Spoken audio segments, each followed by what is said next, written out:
To those I may have hurt, please know that I am deeply sorry.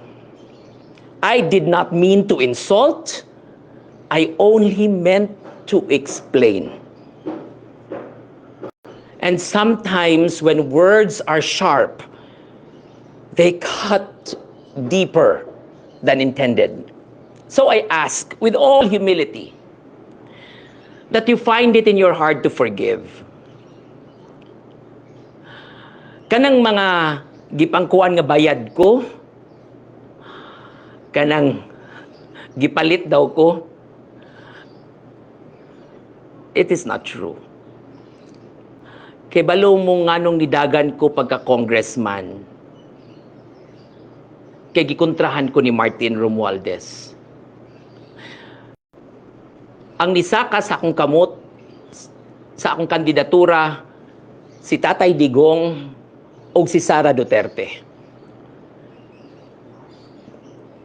Ang pamilya Duterte gi-welcome ko pag-ayo sa Davao. Ako usa ka tawo nga mutan-aw og utang buot. Gidala ko sa balay og studio ni Mayor Baste. Ingon ana ko kapinangga ngadto niya. I will never betray that family. Di man ko DDS, di po ko pinklawan. For the many years I have been in government, di man mi pwedeng magpartido. So wa ko'y partido. I work as an independent person, being treasurer. Because as treasurer, you cannot play politics. It's not allowed. It's prohibited. It's illegal. And that is why, katong nakadawat ko sa suwat nga, mapahwaon ko sa Mandaue ni Martin Romualdez, ang akong nahibungan nga numan, kamaayon akong performance sa Mandaue. I made Mandaue the only city outside Metro Manila to be part of the top 5 richest cities. And then, anong papahawaan man ko? Forgive the tone. Forgive my tone. Forgive the phrasing. Forgive the imperfections of a person who speaks not from malice, but from passion.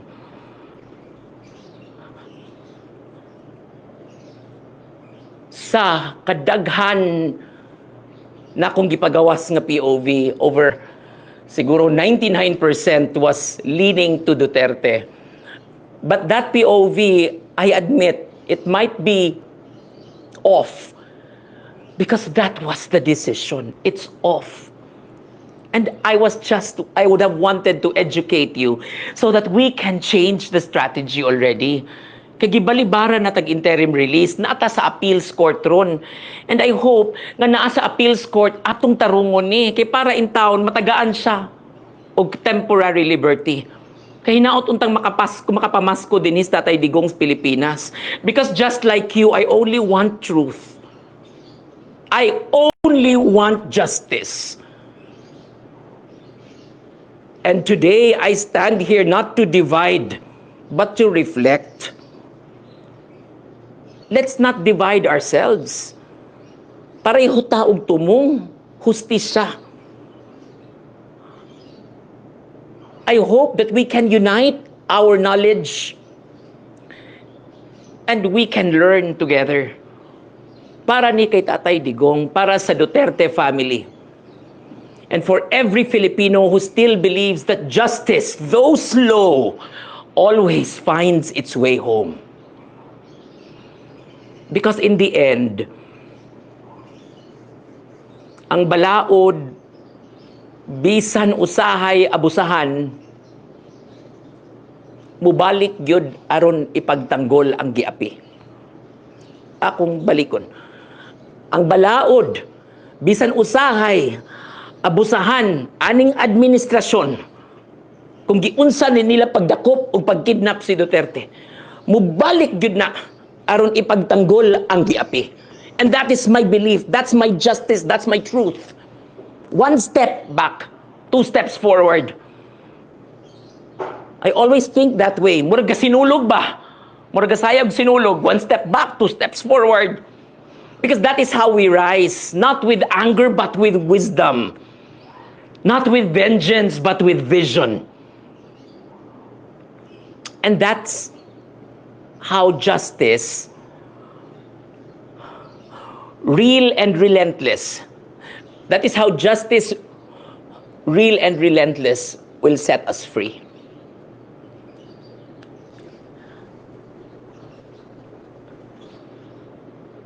Daghang salamat sa inyong oras. Ay, wala na ko'y masturya. Okay ra gyud. Magkita-kita na punta. But I will continue my advocacy.